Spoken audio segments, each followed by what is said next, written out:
Hello everyone, आप सभी का स्वागत है हमारे YouTube channel the twin Bros में। आज मैं हाजिर हूँ parties and the party system in India political science के इंपॉर्टेंट क्वेश्चंस के साथ। बहुत ही इंपॉर्टेंट वीडियो ये होने वाली है, पूरे क्वेश्चंस अच्छे से देखिएगा। इसमें थोड़े से ज़्यादा क्वेश्चन है लेकिन सभी बहुत ज़्यादा इंपॉर्टेंट हैं। बीच बीच में कुछ चीज़ें भी आपको बताऊंगा तो उसको भी ध्यान से सुनिएगा, आपको पूरे चैप्टर का भी रिविजन हो जाएगा। साथ ही साथ आप बोर्ड में भी बहुत अच्छा इसके बाद स्कोर करने वाले हैं। और एक और चीज़ बता देता हूँ, जैसे अभी हमारा बाय पार्टी और मल्टी पार्टी कोलिशन वाला कांग्रेस सिस्टम, ये कुछ नए टॉपिक ऐड हुए हैं तो इनको भी मैं आपको पूरा एक्सप्लेन करूंगा। इस वीडियो के लास्ट में पूरे हम नए टॉपिक को डिस्कस करने वाले हैं, क्योंकि चैनल पर अभी ये वीडियो नहीं आई थी। फिर इसी का पार्ट काट के अलग वीडियो बनाकर भी हम डाल देंगे, ठीक है। तो पूरा इसको हम चालू करते हैं। सबसे पहले बात कर लेते हैं 1 मार्क वाले क्वेश्चन की। यार इसमें क्या आते हैं, तो हमारा पहला क्वेश्चन आता है, X was unanimously chosen as the leader of the Congress parliamentary party after the death of Nehru. Unanimously मतलब होता है एक ऐसा जन जिसको अपोजिशन नहीं है, ज्यादा कोई उसको अपोज नहीं कर रहा है। तो एक ऐसे कौन से लीडर थे जिनको ज्यादा लोग अपोज नहीं कर रहे थे, उनको सीधा लीडर बना दिया गया था नेहरू जी की डेथ के बाद। तो सिंपल सा आंसर आता है लाल बहादुर शास्त्री जी। बोला जाता है इनके कोई हेटर्स ही नहीं थे, इसलिए इनको बनाया गया था। एक और क्वेश्चन इन्हीं से रिलेटेड अब देखते हैं कि शास्त्री जी जो थे, इनने कोई एक पोजीशन से रिजाइन कर दिया था और इनका कहना था कि मैं पूरी जिम्मेदारी, जो एक वहां पर एक्सीडेंट मेजर हुआ था उसकी जिम्मेदारी मैं लेता हूं। आपकी बुक में दिया हुआ है, एक्चुअली जब ये रेलवे मिनिस्टर थे तो इस समय एक मेजर रेलवे एक्सीडेंट हुआ था जिसका इन्हें रेजिग्नेशन लेटर साइन कर दिया था और कहा था ये पूरी मेरी गलती है, जो अपने आप में बताता है कितने अच्छे लीडर हमारे समय हुआ करते थे। एक इंपॉर्टेंट क्वेश्चन आता है। इसके बाद एक और आता है इन्हीं से रिलेटेड, जय जवान जय किसान का नारा किसने दिया है, तो लाल बहादुर शास्त्री जी ने दिया। ये तीनों क्वेश्चन बहुत इंपॉर्टेंट है। अगर बोर्ड वाले लाल बहादुर शास्त्री जी के बारे में आपसे जानना चाह रहे होंगे तो इन्हीं में से कोई क्वेश्चन आपको देखने को मिल जाएगा। इसके बाद और भी इनके रिलेटेड क्वेश्चन आएंगे जो हम बाद में देखते हैं। इसके बाद आ रहा है कि लाल बहादुर शास्त्री जी की जब डेथ हुई तो उसके कौन से 2 लीडर थे जिनके बीच में बात चल रही थी कि इनमें से लीडर किसको बनाया जाए, तो वो हमारे थे मोरारजी देसाई और इंदिरा गांधी जी। फाइनली इंदिरा गांधी जी को बना दिया गया था। इसका एक और आता है कि name the person with whom you would associate the statement आया राम और गया राम। तो ये गया लाल जी के लिए हम लोगों को एक क्वेश्चन बोर्ड में आया था। गया लाल जी के लिए ये यूज किया गया था। पूरा टर्म बुक में बॉक्स दिया है, हमने अपने चैप्टर पर भी एक्सप्लेन किया, अगर आपको ना पता हो तो जरूर देखिएगा। इसके बाद whom would you identify with the slogan गरीबी हटाओ। गरीबी हटाओ किसका आंदोलन था, इंदिरा गांधी जी का आंदोलन था। इस आंदोलन ने उनको बहुत ज्यादा हेल्प करी थी इलेक्शन में, वो हम आगे डिस्कस करेंगे। इसका एक और क्वेश्चन आता है, what is the importance of the year 1967 in the history of Indian politics. 1967 एक बहुत इंपॉर्टेंट ईयर आता है, इसको पॉलिटिकल अर्थक्वेक बोला जाता है, क्योंकि पहली बार ऐसा था इंडिपेंडेंस के बाद जब जो हमारी कांग्रेस पार्टी है इसकी पॉपुलैरिटी कम हो गई थी। इस बार जो इलेक्शन में सीट जीती थी वो एज कंपेयर टू पुराने इलेक्शन सबसे कम थी। तो एक बहुत अर्थक्वेक टाइप का बोला गया था इसको। इसी में आपको एक और चीज बता देता हूं, बोर्ड में ये भी क्वेश्चन आ सकता है, which year is known as political earthquake. तो आपको याद होना चाहिए the year 1967 is known as political earthquake, ठीक है, ये आपको पता होना चाहिए। इसके नेहरू जी की डेथ कौन से ईयर में हुई थी, तो इनकी डेथ हुई थी मई 1964 में। ये एक इंपॉर्टेंट आता है। अब इसका very short answer type 2 marks वाले क्वेश्चन की बात कर लेते हैं। तो बड़े बड़े क्वेश्चन है क्योंकि हमने इसमें छोटे आंसर थे इसके, लेकिन हमने और बड़ा करके लिख दिया है ताकि आपको और डिटेल में समझ में आ जाए, ठीक है। तो 2 मार्क्स में मेनली क्वेश्चन आता है एंटी कांग्रेसिज्म या नॉन कांग्रेसिज्म बोल दीजिए, लेकिन आपको पूरा डिटेल में समझा देते हैं। तो मेनली एक टर्म आपकी बुक में दिया है नॉन कांग्रेसिज्म, जिसको एंटी कांग्रेसिज्म भी बोलते हैं। मतलब कुल मिलाकर इसे नाम से ही मालूम चल रहा है कांग्रेस के अपोज में ये चीज आई थी।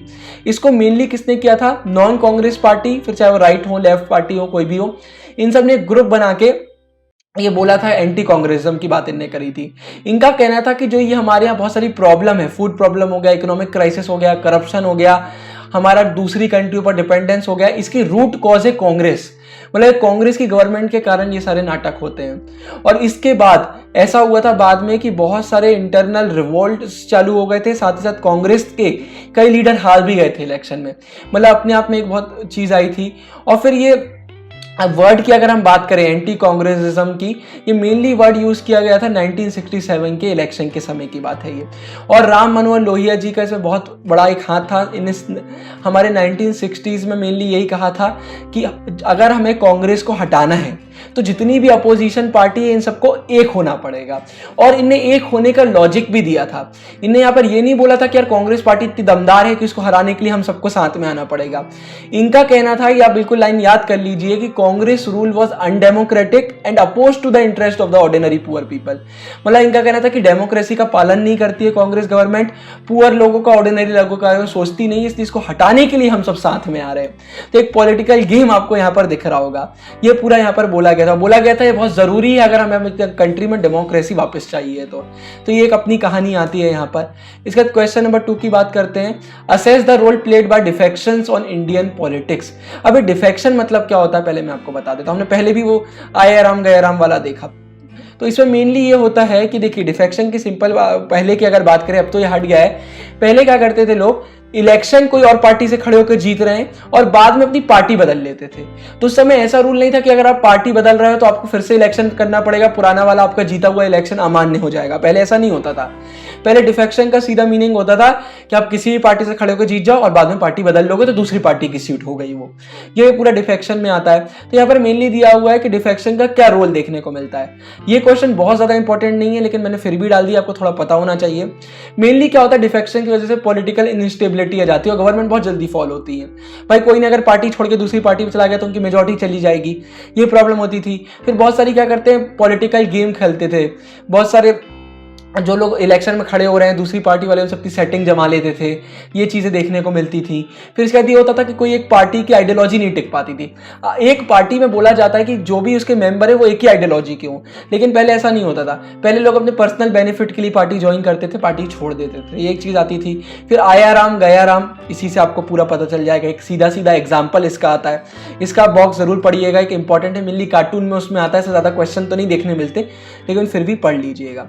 इसके बाद why were 1960s called the dangerous decade. 1960s के जो पूरे 10 साल थे इसको डेंजरस डिकेड क्यों बोला जाता है, तो मेनली इसलिए बोला जाता है क्योंकि इसमें बहुत सारी ऐसी प्रॉब्लम आ रही थी जिनका कोई सॉल्यूशन हमारे पास नहीं था।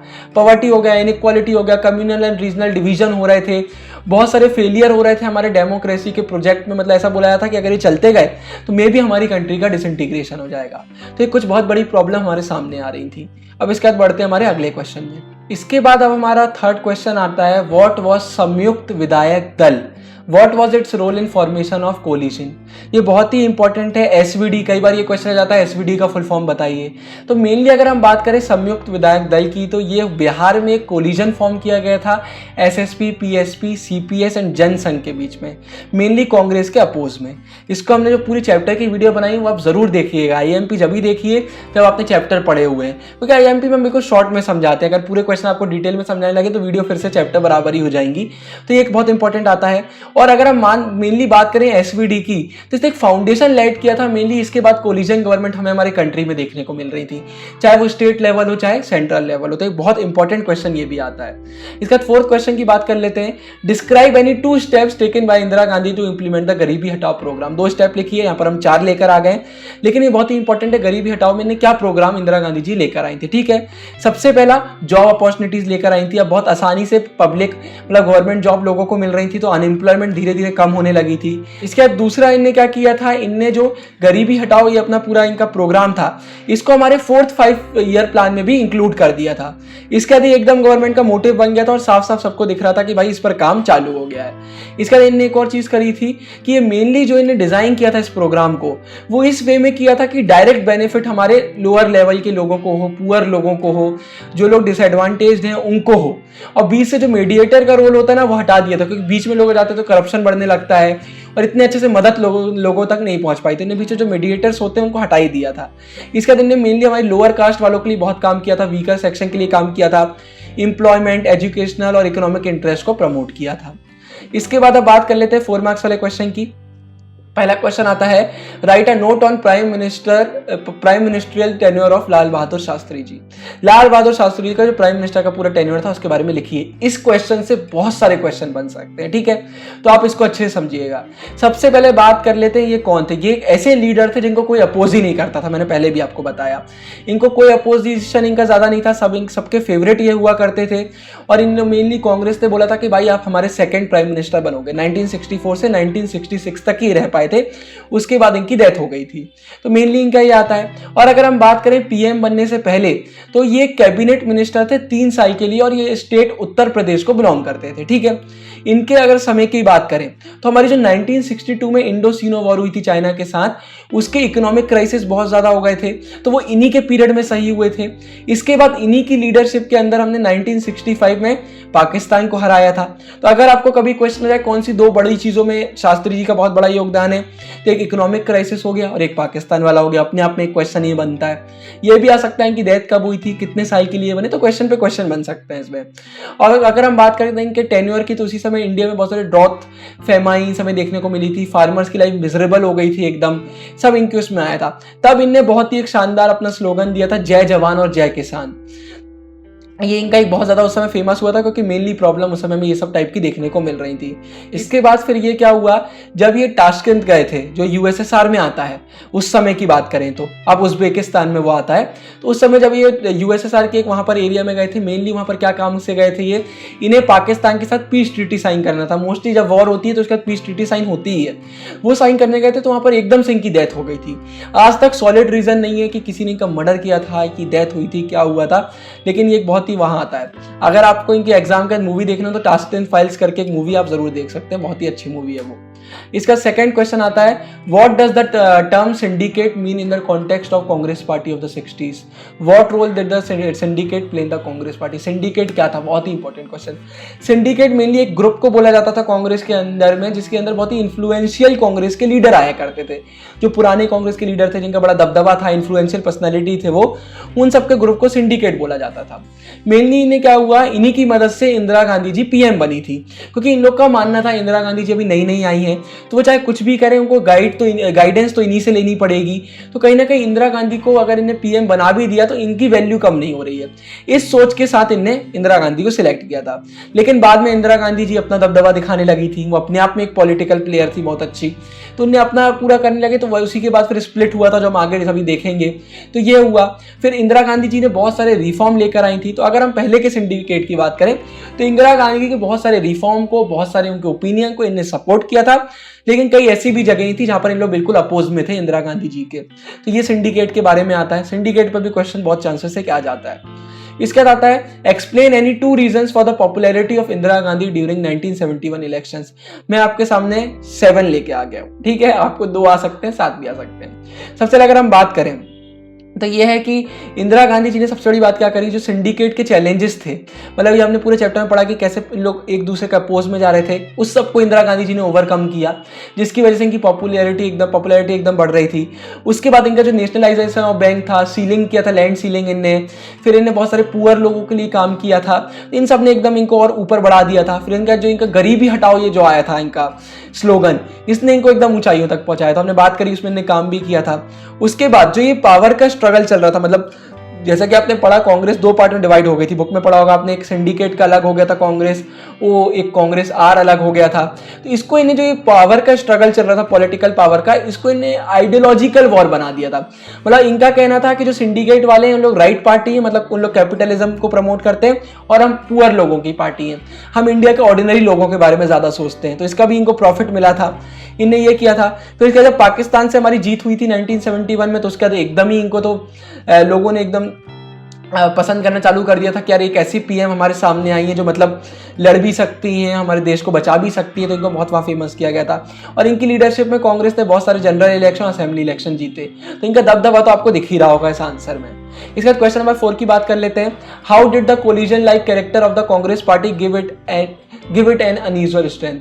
मैं यहाँ पर क्वेश्चन बोल रहा है कि कांग्रेस पार्टी में जो कोलिजन लाइक कैरेक्टर है वो कैसे उसको एक अनयूजुअल स्ट्रेंथ देते हैं। तो कोलिजन टाइप कैरेक्टर कांग्रेस के इसलिए हैं क्योंकि जैसे अगर आप कोई पार्टी देखेंगे, एक पार्टी की ना एक आइडियोलॉजी होती है, उसी आइडियोलॉजी को पूरे मेंबर फॉलो करते हैं। लेकिन कांग्रेस की अगर हम बात करें तो कांग्रेस के अंदर सबका अलग अलग आइडियोलॉजी पहले चलती थी। जैसे आपने देखा कांग्रेस में स्प्लिट हुआ, लेकिन स्प्लिट के पहले तो वो साथ ही में थे ना, मतलब एक ही पार्टी के अंदर अलग अलग ओपिनियन वाले लोग हैं। तो जब अलग अलग ओपिनियन के लोग होते हैं तो अलग अलग इशू को सॉल्व करने में आसानी जाती है। कोई किसी के पास किसी चीज का आंसर होगा, किसी दूसरे के पास दूसरी चीज का आंसर होगा, ये इनको हेल्प मिलता है। फिर इसके बाद आपस में इन लोग की डिबेट होती रहती है, तो इसका इनको बहुत बड़ा फायदा मिलता है। मतलब इन लोग हर एक मुद्दे पर बारीकी से झांक सकते हैं, ठीक है। तो ये इनको बहुत ज्यादा मदद कर देता है। और इसके बाद जैसे हम बोलते हैं फैक्शन, आपने सुना होगा कि अंदर अंदर ग्रुप बन जाना किसी के, मतलब ग्रुप के अंदर भी ग्रुप बन जाना, उसको हम फैक्शन बोलते हैं। तो मेनली पार्टी में अगर फैक्शन है तो उसको एक वीकनेस बोला जाता है, लेकिन कांग्रेस के लिए वीकनेस नहीं, एक स्ट्रेंथ की यही रीजनों की वजह से इन लोग अंदर सबको इतना ज्यादा एक ओपन, एक ऐसा दिए हुए थे इन्वायरमेंट की सब अपनी अपनी आइडियोलॉजी लेकर आते थे, अलग अलग बातें करते थे। कोई कैपिटलिज्म को सपोर्ट कर रहा था उस समय, तो कोई सोशलिस्ट को सपोर्ट कर रहा था, कोई राइट विंग वाला, लेफ्ट विंग वाला, कोई एकदम ज्यादा ही गरीबों के बारे में बस सोचता है, तो कोई एकदम रिच लोगों के बारे में सोचता है। तो सब चीजें मिल जाती है ना, तो एक अच्छी पार्टी फॉर्म हो जाती है, और कांग्रेस को इस चीज ने बहुत ज्यादा सपोर्ट किया था। इसके बाद state which of this were reason for the defeat of the Congress in 1967। अब 1967 में ऐसा क्या हुआ जो कांग्रेस हार गई? तो 1967 में कुछ हमारे सामने 5 रीजन आते हैं, आपको शॉर्ट में बता देता हूँ। सबसे पहला एक रीजन है कि कांग्रेस के जो बहुत इन्फ्लुएंशियल लीडर थे अब वो जा चुके थे, अब उन लोगों का इतना ज्यादा कोई वो नहीं बचा था, तो अब कांग्रेस को डिफीट देखनी पड़ रही थी भाई, अब क्योंकि नए नए लीडर आ गए, ठीक है। तो जब ये लीडर नहीं रहते ना, प्रॉब्लम होती है। लाल बहादुर शास्त्री जी हो गए, नेहरू जी हो गए, दोनों की डेथ हो चुकी थी, तो एक प्रॉब्लम आती है। इसके बाद कांग्रेस पार्टी का स्प्लिट हो गया था, तो स्प्लिट की वजह से नाटक इनका होना ही है। उसके बाद उस समय बहुत सारी रीजनल पार्टी आ रही थी, जैसे अकाली दल, डीएमके हो गए।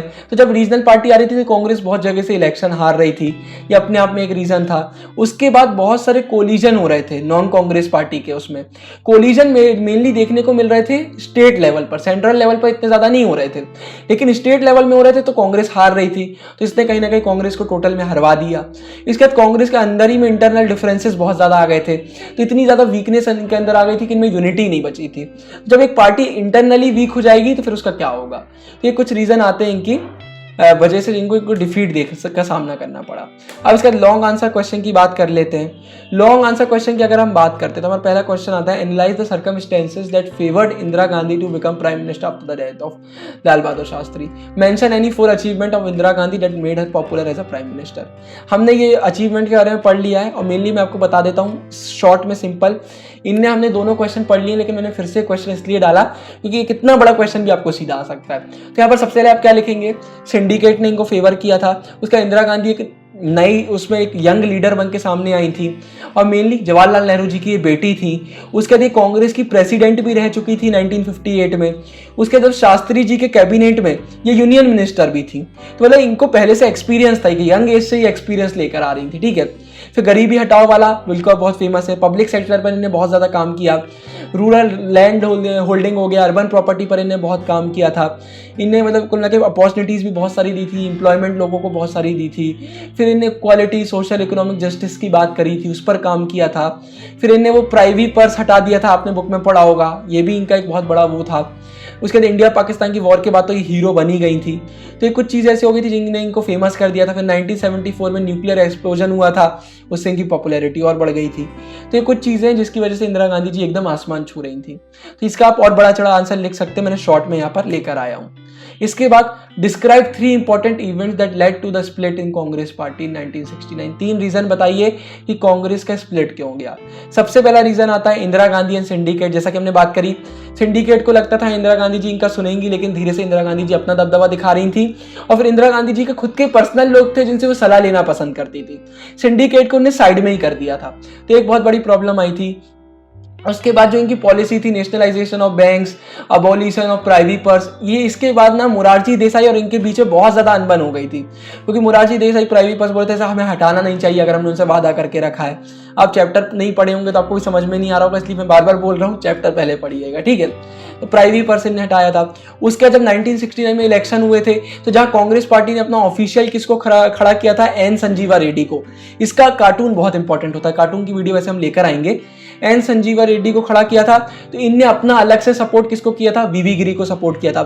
फाइनली वीवी गिरी जीत गए थे, कांग्रेस का स्प्लिट हो गया था। तो ये एक बहुत बड़ा रीजन आता है। इसका 2 कांग्रेस के ग्रुप बने थे, एक था कांग्रेस ऑर्गेनाइजेशन जो मेनली सिंडिकेट वालों का था, और एक बना था कांग्रेस रिक्वेशनिस्ट, और ये किसका था, इंदिरा गांधी जी का था। तो अपने आप में हो गया था। और यहाँ पर इंदिरा गांधी जी ने जैसा किया था, इन्हें आइडियोलॉजिकल डिवाइड है। इनका कहना था हमारा जो ग्रुप है वो प्रो पुअर है, मतलब हम पुअर लोगों का ध्यान देते हैं, इंडिया के ऑर्डिनरी लोगों का ध्यान देते हैं, और जो सिंडिकेट वालों का ये प्रो रिच है, मेनली कंजर्वेटिव है। कंजर्वेटिव जब भी हम पॉलिटिकल साइंस में यूज करते हैं तो यहाँ पर हमारा मीनिंग होता है वो पार्टी जो कैपिटलिज्म को सपोर्ट करती है। तो इन्हें सीधे आइडियोलॉजिकल वो कर दिया था डिवाइड इसको। तो इस वजह से एकदम इनका स्प्लिट कांग्रेस का देखने को मिल गया था। अब इसके बाद इंपॉर्टेंट टर्म्स और इंपॉर्टेंट टॉपिक्स हम देख लेते हैं। सबसे पहले टर्म्स की बात कर लेते हैं। सिंडिकेट मतलब क्या होता है? कांग्रेस के इन्फ्लुएंशियल लीडरों के ग्रुप को हम सिंडिकेट बोलते हैं। फिर एक ग्रैंड अलायंस बना था, अब ये क्या होता है? A united coalition front formed by major political parties like Swatantra Party, Bharatiya Jansangh, SSP, PSP etcetera. एक अलायंस इन सारी पार्टियों ने मिलकर बनाया था कांग्रेस के खिलाफ, उसको हम ग्रैंड अलायंस बोलते हैं। ठीक है, इसका कांग्रेस ओ क्या होता है? कांग्रेस ओ मतलब कांग्रेस ऑर्गेनाइजेशन, जो किसका था? सिंडिकेट वालों का था। जब कांग्रेस का स्प्लिट हुआ तो दो कांग्रेस बने थे, एक ओ एक आर। आर मतलब रिक्विजिशनिस्ट, ये किसने बनाया था? हमारा इंदिरा गांधी जी ने। ये दो अलग अलग बन गए थे। इसके बाद अब नए टॉपिक्स की बात कर लेते हैं। तो हमारा जो पहला टॉपिक आता है वो है bi party system. Bi party system से आप क्या समझते हैं? बाय पार्टी सिस्टम मतलब कोई भी सिंपल एक पार्टी सिस्टम जहां पर दो मेजर पार्टियों का रोल रहता है। मतलब पूरे पॉलिटिकल लैंडस्केप में दो ही मेजर पार्टी हमें देखने को मिलने वाली है। उनमें से कोई एक पार्टी जीत के गवर्नमेंट फॉर्म कर लेती है और दूसरी पार्टी जो माइनॉरिटी में रहती है वो अपोजिशन फॉर्म कर लेती है। इसको हम बोलते हैं bi party system. Bi party system का सीधा सीधा एग्जांपल यूनाइटेड स्टेट्स आता है, वहां दो पार्टी होता है, मेन दबदबा होता है। ठीक है, उसके बाद अगर हम बात करते हैं इंडिया की कि इंडिया में बाय पार्टी सिस्टम हमें कब देखने को मिलता है, तो सबसे पहला एग्जांपल आता है 1977 से 1980 के बीच, जब जनता पार्टी और कांग्रेस पार्टी का चलता था। जनता पार्टी का भी हमने पढ़ा था। जनता पार्टी एक कोलिजन फॉर्म किया गया था नॉन कांग्रेस पार्टियों को द्वारा। तो ये जब दो पार्टी का आया, दो पार्टी का दबदबा है, तो बाय पार्टी सिस्टम हो गया। इसके बाद अगर अभी प्रेजेंट की बात करें तो एक बीजेपी का ग्रुप होता है एनडीए, एक कांग्रेस का ग्रुप होता है यूपीए। हमेशा आप देखेंगे इलेक्शन में ये दोनों का नाम आपको सुनने को मिल जाएगा, अलायंस का। अब इन दोनों के फुल फॉर्म क्या है ये आप मुझे कमेंट में बताएंगे। ठीक है, तो ये एक एग्जांपल आता है। इसके बाद मल्टी पार्टी सिस्टम की बात कर लेते हैं। मल्टी पार्टी सिस्टम में कोलिजन पार्टी सबसे ज्यादा होती है। क्यों होती है वो देख लेते हैं। मल्टी पार्टी सिस्टम एक ऐसा है जहां पर बहुत सारी पार्टीज होती है, ठीक है, और एक दूसरे से कंपीट करती हैं। इंडिया, हमारे यहाँ इंडिया में कौन सा पार्टी सिस्टम चलता है? मल्टी पार्टी सिस्टम चलता है। इंडिया में आपको बहुत सारी पार्टी देखने को मिल जाएंगी, ठीक है, इसलिए मल्टी पार्टी सिस्टम है। नेशनल लेवल पर भी है और स्टेट लेवल पर भी हमारे यहाँ देखने को मिल जाता है। और ये पूरा इंडिया में आज से नहीं, बहुत दिनों से अभी चल रहा है। बहुत सारी अलग अलग स्टेट में, साउथ में आपको अलग पार्टी देखने मिलेंगी, नॉर्थ में अलग मिलेंगी, सेंट्रल लेवल पर अलग मिलेंगी, स्टेट लेवल पर एकदम अलग हो जाएंगी। स्टेट लेवल पर एकदम ज्यादा पार्टी हो जाती है, सेंट्रल लेवल पर थोड़ी सी कम हो जाती है। तो ये देखने को मिलता है। फिर बाद में क्या होता है, जब किसी को मेजॉरिटी नहीं मिलती तो यही मल्टी पार्टी सिस्टम में मेजॉरिटी का बहुत एक किस्सा हो जाता है। क्योंकि देखिए दो पार्टी है तो कोई ना कोई एक को तो मेजॉरिटी मिलनी ही है, लेकिन बहुत सारी पार्टी हो जाती है तो वोट्स बढ़ जाते हैं। जब सीट्स एक सबको मेजॉरिटी में नहीं मिल पाती है तो फिर कोलिजन गवर्नमेंट फॉर्म करा जाता है। कोलिजन मतलब जब कुछ पार्टी मिलकर अपनी एक गवर्नमेंट फॉर्म कर लेते हैं, ठीक है, तो ये कोलिजन गवर्नमेंट फॉर्म हो जाती है। और फिर इसका मल्टी पार्टी सिस्टम एक बहुत ही पॉजिटिव चीज है, क्योंकि मल्टी पार्टी जब सिस्टम होगा ना तो हर पार्टी एक अलग अलग ग्रुप को रिफ्लेक्ट करती है। कोई ट्राइबल लोगों को रिफ्लेक्ट कर रहा होगा, कोई रिच को कर रहा होगा, कोई पुअर को कर रहा होगा, कोई एसटी एससी को कर रहा होगा, अपर कास्ट लोअर कास्ट हर तरफ से हो जाता है। मतलब इंडिया का पूरा एक रिफ्लेक्शन हमें देखने को मिलता है मल्टी पार्टी सिस्टम में। तो जब भी मल्टी पार्टी सिस्टम होगा तो कोई भी कंट्री में लड़ाई की चांसेस बहुत कम हो जाती है। तो ये आता है मल्टी पार्टी सिस्टम और कोलिजन सिस्टम में। और उसका मैंने आपको पहले ही बता दिया, बाय पार्टी को हम बोलते हैं, टू पार्टी सिस्टम भी बोलते हैं जहां पर दो पार्टी होती है। तो इसी के साथ ही हमारा चैप्टर खत्म होता है। अगर आपको वीडियो अच्छी लगी तो वीडियो को लाइक कीजिएगा, चैनल को सब्सक्राइब कीजिएगा, कोई भी सजेशन कमेंट में बताइएगा। बाकी मैं तो मिलता रहूंगा अगली वीडियोस में। साइनिंग ऑफ, गुरु टेंगरिया, बाय बाय।